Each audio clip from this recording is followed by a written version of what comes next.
आज गेले 2 दिवस त्या सातारच्या ऐतिहासिक भूमीमध्ये विचाराची घुसळत करण्यासाठी आपण सगळे जमलेला. सकाळपासून शाहिरी व्यवसाय केला आणि एक अतिशय चांगला प्रतिसंवाद आपण या ठिकाणी ऐकला, त्यावर विचार केलेला आहे. आणि आता हा दुसरा प्रतिसंवाद आजचा आपल्यापुढं आम्ही सगळे मांडत आहोत. वाक्यांची मांडी आली आणि वेळेचं भाग लक्षात घेऊन मी थोडंसं आपल्यापुढे बोलेन. मित्रो, आज आपण या ठिकाणी सातारचं लोकप्रिय प्रतिसाकार आणि त्याचा संविधानाचा संबंध या विषयावर आपण प्रतिसाद घेतला आहे. भारताच्या संविधानामध्ये जो सरनामा आहे त्या सरनाम्यामध्येच आपल्याला सांगितलं आहे की we the people of India, आम्ही भारतीय लोक. काय सांगतोय? समाजवाद सांगतो, धर्मनिरपेक्षता सांगतो, लोकशाही सांगतो, सगळ्याला समान संधी द्यायचं सांगतो. मित्रांनो, भारताचं संविधान निर्माण झालं 1949. ते निर्माण होण्यासाठी त्याच्या अगोदरची 3 वर्षे गेली. 2 वर्ष 11 महिने काही दिवस. भारताचं संविधान निर्माण करण्यासाठी संविधान समिती निर्माण झाली 1940 साली. 15 ऑगस्ट 1927 ला भारत स्वतंत्र झाला आणि संविधान समितीची काही मोडतोड झाली. त्यानंतर जी संविधान समिती निर्माण झाली तिथे संविधानाच्या मसुदा समितीचे अध्यक्ष झाले बाबासाहेब आंबेडकर आणि त्यानंतर संविधानाची निर्मिती व्हायला सुरुवात झाली. त्यावेळेला या भूमीमधलं जे प्रतिसरकार निर्माण झालेलं होतं त्या प्रतिसरकारचं ऐतिहासिक काम संपत आले आहे. भारताचं संविधानाची निर्मिती आणि प्रतिसरकारची समाप्ती ही एकाच वेळेला होत होती. पण आपल्याला लक्षात घेतलं पाहिजे, भारताचं संविधान निर्मितीच्या अगोदर या देशामध्ये काही वेळा संविधानामध्ये ज्या तरतुदी झालेल्या आहेत त्या तरतुदीप्रमाणे या ठिकाणी काही वेळा राजकारणात चाललेला होता. संविधानाच्या निर्मितीच्या अगोदर 300 वर्ष आणि संविधान निर्मितीच्या अगोदर 3 वर्ष या ठिकाणी तो राजकारणात चाललेला होता. तो संविधानाच्या तरतुदीच्या बरोबरीने चाललेला होता. 17व्या शतकामध्ये या ठिकाणी छत्रपती शिवाजी महाराजांनी जे राज्य निर्माण केलं ते राज्य रयतेचं राज्य, स्त्रीचं राज्य नव्हतं. हे राज्य निर्माण व्हावं अशी स्त्रीची इच्छा नव्हती. ही इच्छा होती शिवाजी राजांची, ही इच्छा होती राजमाता जिजाऊची, ही इच्छा होती शहाजी राजांची. निर्माण केलं राज्य ते होतं रयतेचं राज्य. या राज्यामध्ये शेतकऱ्याच्या भाजीच्या देठालाही धक्का लागता कामा नये अशा प्रकारची तरतूद. हे राज्य रयतेसाठी निर्माण केलं होतं. गो ब्राह्मण प्रतिपादक राज्य नव्हतं असं कोणाला म्हणत असेल तर त्याला ठणकावून सांगायला लागेल. असलं भारत नाही. हे राज्य रयतेचं होतं, रयतेसाठी होतं. या प्रेरणा लक्षात घेऊन, या प्रेरणा आणि वैचारिक प्रेरणा होत्या महात्मा ज्योतिबा फुलेची, क्रांतिसिंह नाना पाटील आणि त्यांच्या सहकार्याने 1942-43 मध्ये या सातारच्या भागामध्ये 700 ते 800 खेड्यामध्ये स्वतःचं प्रतिसरकार निर्माण केलं होतं. हा प्रतिसरकारच्या प्रेरणा त्या शिवराज्याच्या रयतेच्या राज्याच्या प्रेरणा. मित्रांनो, आपल्याला एक लक्षात घेतलं पाहिजे, सातारचं प्रतिसरकार हे या देशातलं पहिलं प्रतिसरकार नव्हतं किंवा एकमेव प्रतिसरकार नव्हतं. अशा प्रकारची प्रतिसरकारे या देशामध्ये अनेक निर्माण झालेली होती. 100 जणांची संख्या असेल. काहींची मुदत 1-2 दिवसापासून आज भी आवश्यकता आहे का प्रतिसरकारची?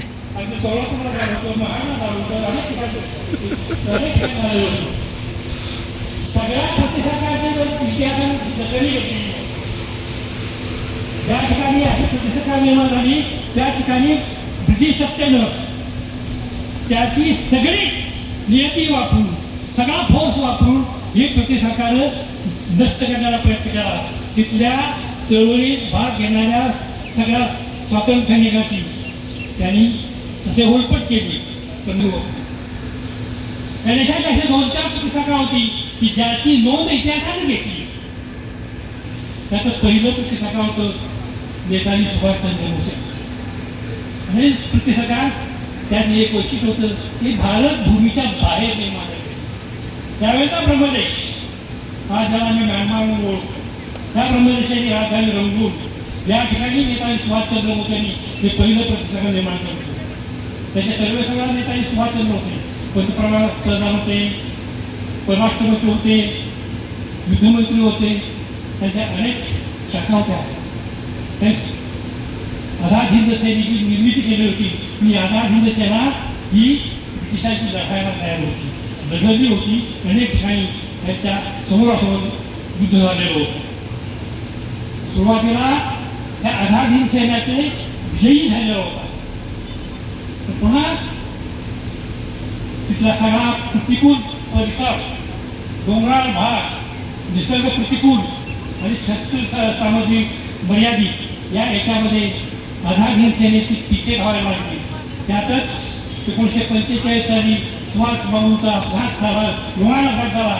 त्याशिवाय जागतिक याच्यामध्ये दुसऱ्या महायुद्धामध्ये जपानचा पराभव झाला की ज्याचा सुभाषबाबूंच्या प्रतिसरकाला पाठिंबा होता. या सगळ्या कारणामुळे सुभाषबाबूंचं प्रतिसरकार त्याचं काम खांदावर गेलं, थांबलं गेलं. दुसरं प्रतिसरकार होतं पश्चिम बंगालच्या मिदनापूर. तिथल्याही क्रांतिकारकाने अतिशय चांगलं प्रतिसरकार चाललं होतं. 1.5-2 वर्ष प्रतिसरकार चाललेलं होतं. परंतु 1942च्या दरम्यान पश्चिम बंगालमध्ये भयानक दुष्काळ पडला. माणसाला प्यायला पाणी मिळत नव्हतं, खायला अन्न मिळत होतं, माणसं टाचा घासून मरत होती.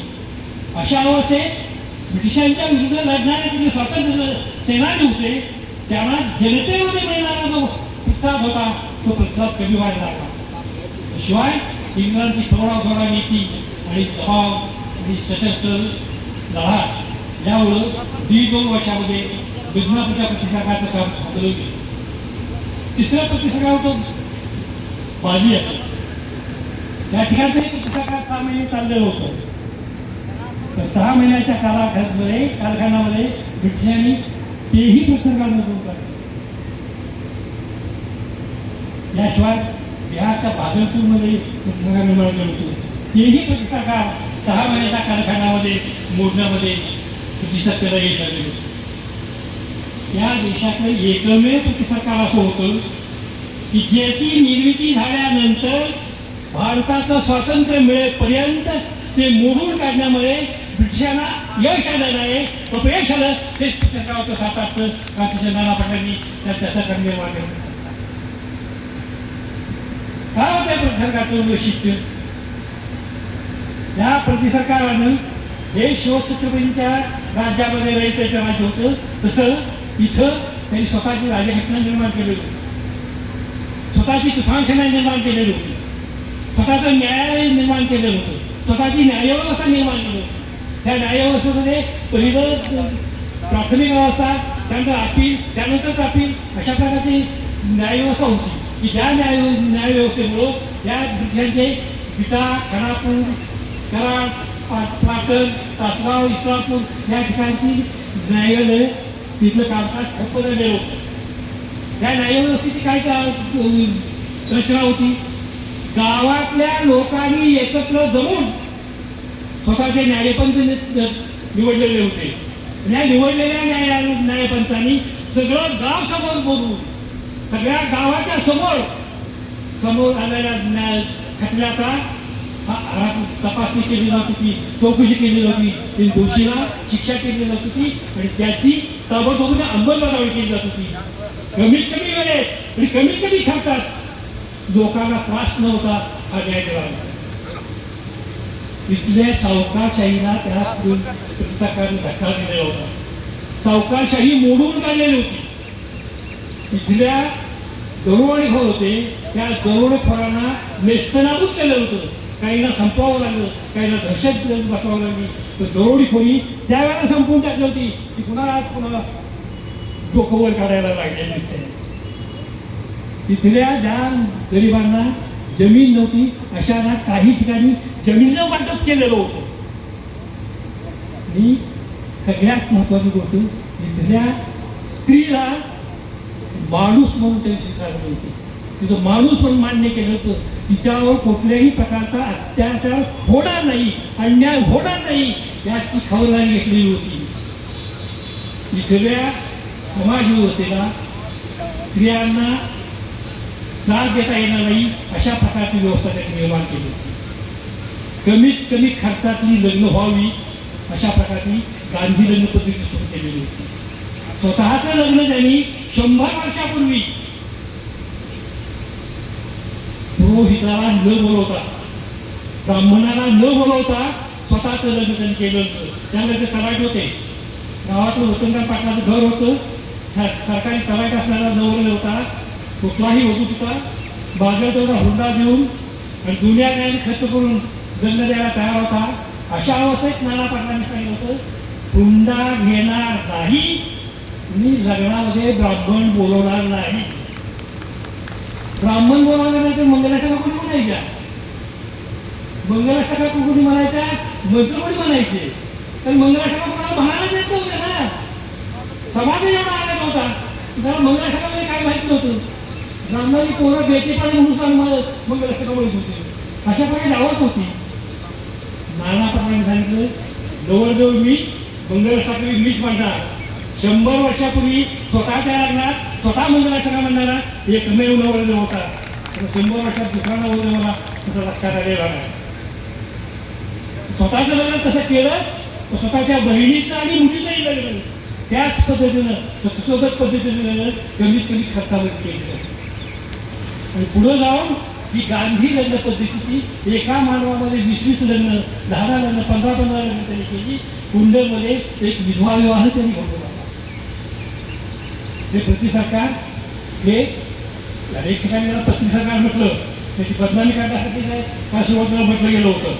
पण ते पत्री सरकार सांगितलं लोकांचं प्रीती सरकार झालेलं होतं. म्हणून स्वातंत्र्याच्या नंतर 3 वर्षांना अंमलात जे आमचं संविधान आहे त्या संविधानाची अंमलबजावणी सातारच्या पती सरकारने त्यांच्या कालखंडामध्ये 3 वर्ष अगोदरच केलेली होती. हे आपण सगळ्यांनी लक्षात घेतलं पाहिजे. तर त्याप्रमाणे चालणारं पती सरकार होतं. त्या सगळ्या तरतुदी पुन्हा आमच्या संविधानामध्ये आणलेल्या होत्या. तर त्याचं संरक्षण करण्याची जबाबदारी तुमची आमची आहे हे आपण लक्षात घेतलं पाहिजे. ही जबाबदारी लक्षात घेतल्यानंतर तोच आदर्श डोळ्यासोबत घेऊन संविधानाच्या संरक्षणासाठी अशा प्रकारची अपेक्षा व्यक्त करतो. मला या ठिकाणी त्याबद्दल त्यांना धन्यवाद देतो.